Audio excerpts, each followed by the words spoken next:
മറ്റൊരു പ്രധാനപ്പെട്ട വാർത്തയിലേക്ക് പോവുകയാണ്. ഇപ്പോൾ വരുന്ന വാർത്തയാണ്. നവകേരള സർവേ ഫണ്ട് വിനിയോഗം ചോദ്യം ചെയ്തുള്ള ഹർജിയിൽ സംസ്ഥാന സർക്കാരിനോട് ഹൈക്കോടതി വിശദീകരണം തേടിയിരിക്കുന്നു. ഫണ്ട് വിനിയോഗത്തെക്കുറിച്ച് സർക്കാർ സത്യവാങ്മൂലം നൽകണം. ചീഫ് ജസ്റ്റിസ് അധ്യക്ഷനായ ഡിവിഷൻ ബെഞ്ചിന്റേതാണ് നിർദ്ദേശം. KSU അധ്യക്ഷൻ അലോഷ്യസ് സീവർ നൽകിയ ഹർജിയിലാണ് നിർദ്ദേശം. സജീഷ് വിവരങ്ങളുമായി. സജീഷ്, ഇപ്പോൾ സർക്കാർ വിശദീകരിക്കണം. നവകേരള സർവേ ഫണ്ട് എവിടെ നിന്നെടുത്തിട്ടാണ് ഈ സർവേ നടത്തിയത് എന്നടക്കമുള്ള കാര്യങ്ങളാണോ കോടതി ചോദിച്ചിരിക്കുന്നത്?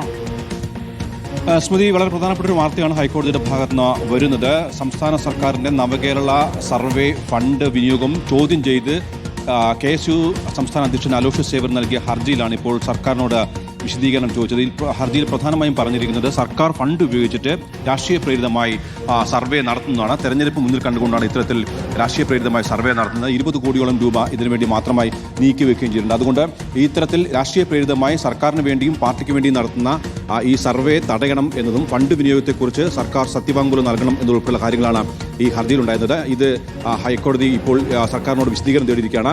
സർക്കാർ എത്രയും വേഗം സത്യവാങ്മൂലം നൽകണമെന്നും ആവശ്യപ്പെട്ടിട്ടുണ്ട്. ചീഫ് ജസ്റ്റിസ് അധ്യക്ഷനായ ഡിവിഷൻ ബെഞ്ചിന്റേതാണ് നിർദ്ദേശം. ഏതായാലും നവകേരള സിറ്റിസൺസ് റെസ്പോൺസ് പ്രോഗ്രാം എന്നതിന്റെ പേരിൽ ഈ ജനുവരി മാസത്തിലാണ് ഇപ്പോൾ ഒരു സർവേ ആരംഭിച്ചിരിക്കുന്നത്. തെരഞ്ഞെടുക്കപ്പെട്ട 5000 വോളണ്ടിയർമാർ സംസ്ഥാനത്തെ എല്ലാ വീടുകളും കേന്ദ്രീകരിച്ച് സർവേ നടത്തും. സംസ്ഥാന സർക്കാരിന്റെ പ്രവർത്തനം എങ്ങനെ, ഇനി എന്തൊക്കെ കാര്യങ്ങൾ ചെയ്യണം, ഏതൊക്കെ വികസന പദ്ധതികൾ ചെയ്യണം എന്നതുൾപ്പെടെയുള്ള ചോദ്യങ്ങളുമായിട്ടാണ് ഈ സർവേ സംഘം സംസ്ഥാനത്തെ എല്ലാ വീടുകളും കയറുന്നത്.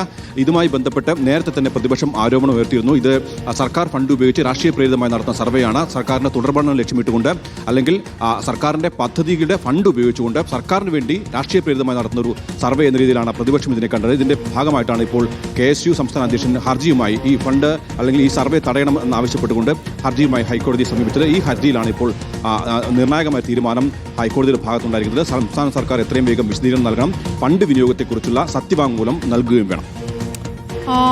എന്നാണ്, ഏത് തീയതിക്കകം എന്നുള്ള കൃത്യമായി കോടതി ആവശ്യപ്പെടുന്നുണ്ടോ? അത്തരമൊരു തീയതി കോടതിയെ മുന്നിൽ വെച്ചിട്ടില്ല.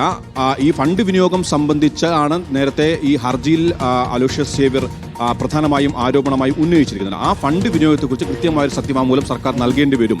സർക്കാർ നേരത്തെ തന്നെ പറഞ്ഞത് ഇതുമായി ബന്ധപ്പെട്ട് ഒരുതല രാഷ്ട്രീയ പ്രേരിതമായ നിലപാടുമില്ല. സംസ്ഥാന സർക്കാർ ഏത് സർക്കാരും ചെയ്യുന്നൊരു കാര്യം മാത്രമാണ് ഏതൊക്കെ പദ്ധതികൾ വിനിയോഗം ഇല്ലാതെ നടക്കുന്നുണ്ട്, മാത്രമല്ല ഏതൊക്കെ പദ്ധതികൾ വേണം, സംസ്ഥാന സർക്കാരിന്റെ ഇതുവരെയുള്ള പ്രവർത്തനങ്ങളെ എങ്ങനെ വിലയിരുത്തുന്നു ഉൾപ്പെടെയുള്ള കാര്യങ്ങൾ മാത്രമാണ്. അത് എല്ലാ സർക്കാരുകൾ നടത്തുന്ന ഒരു കാര്യം മാത്രമാണെന്നാണ് നേരത്തെ സംസ്ഥാന സർക്കാർ വ്യക്തമാക്കിയിരുന്നത്. പക്ഷേ ഇതിനെയാണ് പ്രതിപക്ഷം ചോദ്യം ചെയ്യുന്നത്. കാരണം തെരഞ്ഞെടുപ്പ് അടുത്തിരിക്കെ നടത്തുന്ന ഒരു സർവേ എന്ന രീതിയിൽ ഇതിന് വളരെ പ്രാധാന്യമുണ്ട്. കാരണം തെരഞ്ഞെടുപ്പ് അടുത്തിരിക്കെ എല്ലാ വീടുകളിലും സർക്കാരിന്റെ ഫണ്ട് ഉപയോഗിച്ച് വളണ്ടിയർമാർ എത്തിക്കുകയും സർക്കാരിന്റെ പ്രവർത്തനങ്ങളുടെ ഫീഡ്ബാക്ക് ഉണ്ടാക്കുകയും അത് രാഷ്ട്രീയ പ്രേരിതമായി ഉപയോഗിക്കാൻ സർക്കാർ ശ്രമിക്കുകയും ചെയ്യുന്നതാണ്. അതിൽ ഏറെക്കുറെ ചില സ്വാഭാവികമായ ചില കാരണങ്ങൾ പ്രതിപക്ഷം മുന്നോട്ട് വെക്കുകയും ചെയ്യുന്നുണ്ട്. അത് തന്നെയാണ് ഏറ്റവും പ്രധാനപ്പെട്ടതായി നമുക്ക് ചൂണ്ടിക്കാണിക്കുന്നത്. കോടതിയിൽ സർക്കാർ വിശദീകരണം നൽകേണ്ടി വരും. നവകേരള സർവേ ഏത് ഫണ്ട് ഉപയോഗിച്ചാണ്, സർക്കാരിന്റെ ഫണ്ട് ഉപയോഗിച്ചാണോ എന്നുള്ള ചോദ്യമാണ് ആ ഹർജിയിൽ സംസ്ഥാന സർക്കാരിനോട് കോടതി വിശദീകരണം തേടിയിരിക്കുന്നു. ഫണ്ട് വിനിയോഗത്തെക്കുറിച്ച് സർക്കാർ സത്യവാങ്മൂലം നൽകേണ്ടി വരും. KSU അധ്യക്ഷൻ അലോഷ്യസ് സേവർ നൽകിയ ഹർജിയിലാണ് ഈ നിർദ്ദേശം.